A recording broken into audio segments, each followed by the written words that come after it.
Ah, yes, it's that time of the year again. Valentine's Day. Love is in the air, hormones are high, which means it's time to focus on everyone's favorite lover boy, Ash Ketchum. Throughout the course of the anime, he's traveled with a bunch of girls. Because of this, many fans would love to know which one he actually ends up with. Unfortunately, we might never know the answer because Ash is pretty dumb. You think people change when they get kissed? Guess we'll have to find out ourselves. Although Ash is pretty oblivious to love, that's not gonna stop us from talking about the girls we want to see him with. So today, I'll be ranking my favorite Ash Ketchum shippings. Oh yeah, by the way, this list is my opinion, so if you disagree, just let me know in the comments as respectfully as possible, okay? Okay? Please spare my soul in the comments. Number 8. Megai Shipping. This is the romantic pairing between Ash and Iris, and obviously, it's my least favorite. But before I get into the negatives, I'll be fair and try to go over the positives. Ash and Iris actually have some similarities that would make them a really good couple. For example, they're both stubborn and impulsive, and they both like to eat. This is gonna be harder than I thought. One thing to note though is the fact that Iris followed Ash on his journey without his permission. She gave the excuse that he's new to Unova, so she wants to help him out. Okay, Iris, because you do that to every guy who just so happens to be new to Unova. We all know why you really followed him. Just look at the stare she gives Ash during his first gym battle. That's not a let's be friends look. That's a I want to get in your pants look. You can also argue that Iris has a crush on Ash because she's always teasing him about saying he's a little kid, but to be honest, that came off as more annoying than anything else. You act like a little kid. You are a little kid. What a kid. You're still a kid. You don't have to go around acting like a little kid, you know. You're a kid. Such a kid. And that Ash Ketchum is why you're Just shut up! You guys like that? You think that's cute? Honestly, they don't really seem like they'd make a good couple. At least for me. They have more of a brother-sister relationship and seem better off that way. Number 7. Advanced shipping. This is a romantic pairing between Ash and May. This is actually a pretty good shipping, but there are some reasons for why it's so low on the list. But before we get to that, let's talk about the good. When May meets Ash for the first time, she actually guilts him into letting her join him after Pikachu sneezes all over her bike. When Ash decides to let her join, she does this sneaky little yes, as if she's excited and this is what she wanted all along. Why? Maybe she Lycanroc? For the first season, it seemed like a relationship between Ash and May could have been possible. I mean, they didn't show crazy signs that they liked each other like other shippings, but they were still good friends. That all changed when the Fire Nation attacked. That all changed when May met Drew.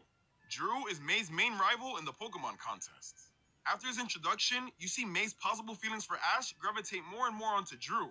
May's mom even mentions this after the Horn Grand Festival. It's way more obvious that May is into Drew than she ever was with Ash. She even leaves Ash to go to Johto because of Drew. So, yeah. Rest in peace, advanced shipping. Number 6. Aloha Shipping. Alright, time to talk about one of the newest shippings introduced in Sun and Moon. Aloha Shipping. Don't know why it wasn't called Alola Shipping, but whatever. But yeah, this is a romantic pairing between Ash and Mallow. Now, I'm not gonna lie. Mallow's a pretty girl to look at, so who wouldn't want our boy Ash to land himself a girl like that?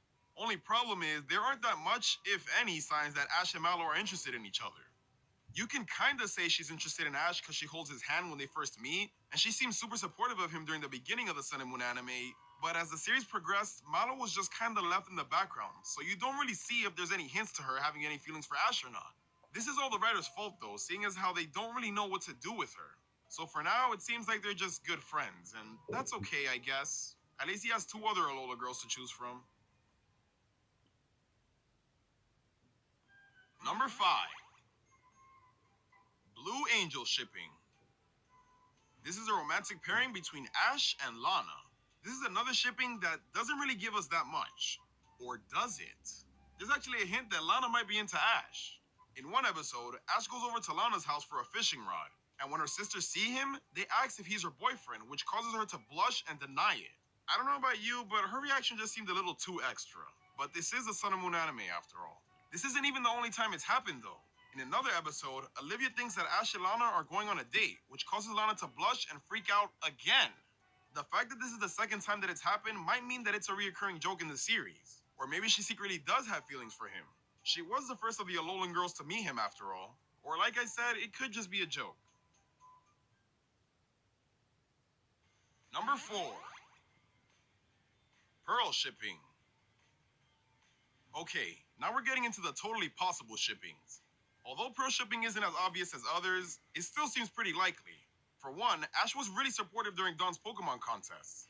He was always cheering her on. Did he ever do the same for May? Not really. When May had contests, Ash was just training off in the background with his Pokemon. As for Dawn, there have been multiple occasions where she's cheered for Ash in his gym battles with a cheerleading outfit. You see any of these other girls doing that? No, go away. Ash and Dawn also make a good pair because of how much she influences him. She helped him come up with the spin dodge strategy that he used to beat Rourke, and also the spin aqua jet he used against Maylene. These two are just always there for each other, so it isn't really such a stretch to think that they could end up together someday. Another thing you can mention about Ash and Dawn is their signature high five. They do this all the time, and they even did this when they said goodbye, so it actually made it a little more touching. Also, when Dawn returned in black and white, it wasn't the same as when Misty and May came back. When they did, it was just like, hey, it's you. While when Dawn came back, it was more cute and playful.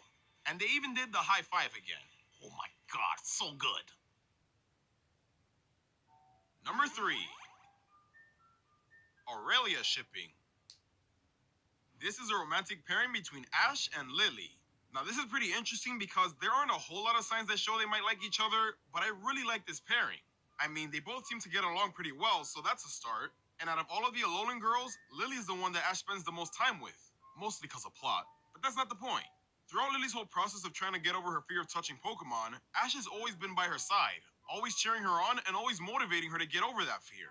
I don't think I've ever seen Ash so invested in someone when it comes to going through something so personal. And you can tell that Lily really appreciates this. They honestly have the closest friendship out of the entire Sun and Moon gang. And although it seems like their feelings are very minimal at this point, who's not to say it can develop into something more? So there's still hope, Lily fanboys.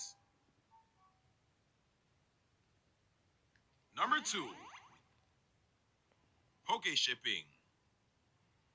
I was a fan of Poke Shipping for the longest time. It's the original, how could I not?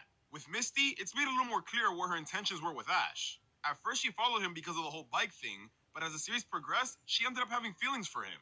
When Misty finally gets her bike fixed, she's heartbroken because it means she doesn't have to travel with Ash anymore. She even has a whole song and montage moment that'll tug on the old heartstrings. It's funny though, because it didn't really seem to bother Ash that she was leaving.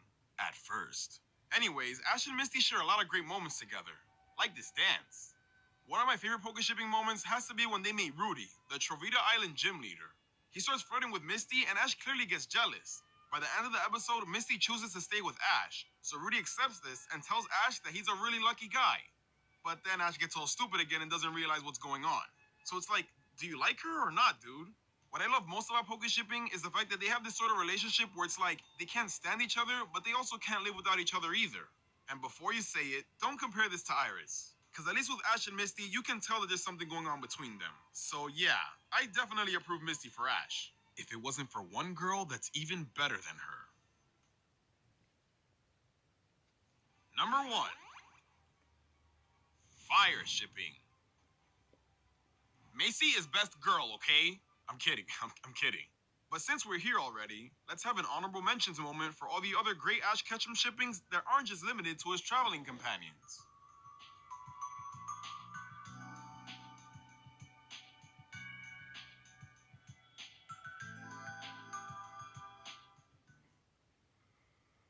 The real number 1. Amore Shipping. We've made it. My all-time favorite shipping. Ash and Serena. Now before you dislike the video and profess in the comments how I'm wrong and how Misty and Lily are perfect, just hear me out. First of all, every female companion has had a reason for starting a journey and then they meet Ash along the way. Serena's different, however. She starts her journey because of Ash. She had no goals or purpose for traveling besides being able to meet him again. Apparently they met at Professor Oak's summer camp when they were just little kids and she had a crush on him ever since. She even kept the handkerchief that Ash gave the day they met and used that as an excuse to why she wanted to see him again. So yeah, if it wasn't really obvious, Serena likes Ash. It was never this obvious with any of the other girls he's traveled with. Now I can go on and on about the many things Serena's done to show that she likes Ash, but like I said, it's pretty obvious. Instead, let's focus on Ash himself. Now in X and Y, Ash is still stupid, at least when it comes to love. He goes on a date with Serena and doesn't even realize it's a date. But still, he's shown signs that he might like Serena back. For one, unlike the other girls who inserted themselves into Ash's group for one reason or another, Serena was invited by Ash himself. He's never done that before. Another huge hint is when Serena cuts her hair and changes her outfit. Ash is the only one in the group who likes it at first, and on top of that, she's even wearing the ribbon he gave her. Oh my god. Now besides little cute hints they throw at each other, the biggest reason Ash and Serena make a good couple is because of how they both motivate each other. Although Serena isn't wearing a cheerleading outfit, she does seem to be more supportive and helpful to Ash in crucial moments, and vice versa. Having Ash by her side has made Serena a way more confident and capable Pokemon trainer. That's what you need in a relationship, someone who supports you no matter what and pushes you to be your best. And to top it all off, of course I gotta talk about the kiss.